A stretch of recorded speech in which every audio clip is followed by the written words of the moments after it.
getting back onto this. We got all the old stuff out.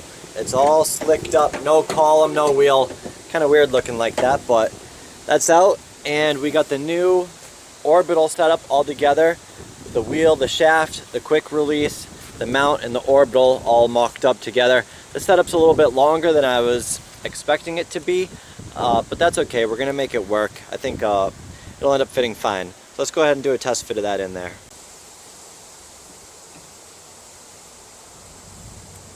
Alright. It's a little closer than I'd like it to be, but I can always switch the steering column later. They make different lengths and stuff, so should be able to tailor it. But personally, I like it a little bit close to the wheel. And with the quick release, I think this will offer enough space to get out. So I'm going to go ahead and get started on getting this thing mounted. Hardest part's always just getting started. This thing's pretty heavy. It's going to require a pretty beefy mount. So I'm going to start using these 2 bolt holes here that held the factory steering column in place. I'm going to make a bottom piece that attaches to this, and then we'll strengthen it from there as necessary. This is what's going to become the bottom plate. Nothing, no fancy tools. Just a piece of 1/4 inch thick sheet metal.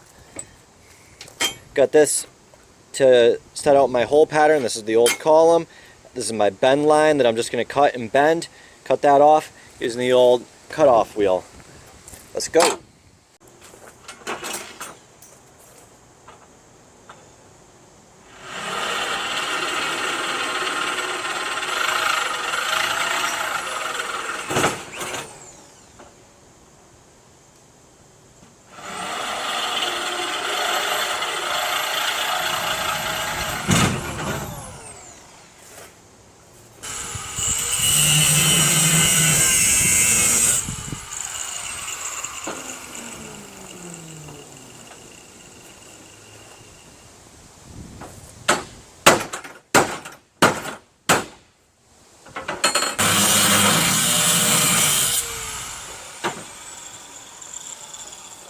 Voila!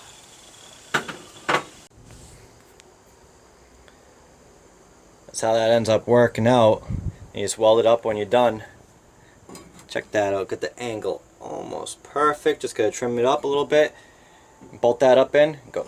Start the next pieces. Real simple, one step at a time. You gotta start somewhere. Gotta get the first piece in there. Makes a base. Even just that on its own is actually pretty solid.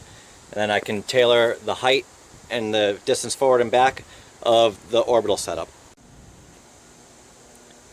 Just with the first piece in there, the mount's already starting to take shape. I did my first mock-up, so really simple, comes out. Just gonna weld to it. I'm gonna cut this down a little bit, which will help me, it'll come like this and allow me to slide it forward a little bit more and get it in a little bit. And here is the mostly finished Orbital mount. Kind of crude, simple fabrication, but hey, it's on there. Got the mount for the wheel on there. I am going to add another piece of flat bar that's going to go like this, and then up with another bolt hole going through the dash up here, but I'm going to wait until that's all into position, and my welder does not reach the Jeep back there, so this is good enough to keep us rolling though. Alright, see how bad this is getting in here. Oh, not bad at all. Feel like a real race car driver with a quick release. Oh, not bad at all. This will come up a little bit once I build that brace. It's got a little bit more flex to it. Boy, this is awesome. Ready to win the mud bog. Race across Alaska. Awesome. Step A completed with the wheel and everything mounted good enough to at least have it there and not fall off. The next step is to make that step A. The next step is to make point B, which is going to be to go to where the steering pump goes. So I got this CVF Racing fancy aluminum bracket to mount the power steering pump that I purchased new from Rock Auto. I bought this because, not for the flashiness, but I already bought one for the alternator mount, and it takes all the guesswork out of making all the brackets and stuff. So let's go ahead and get this assembled. Alright, everything's still loose, but I got the pump sitting in here and the bracket.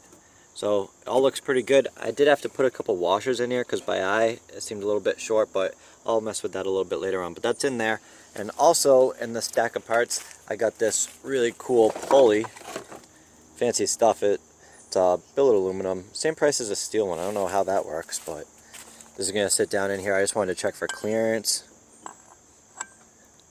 Plenty of room around that shock tower and the frame, so I'm going to go ahead and continue on with this. The next things are going to be to get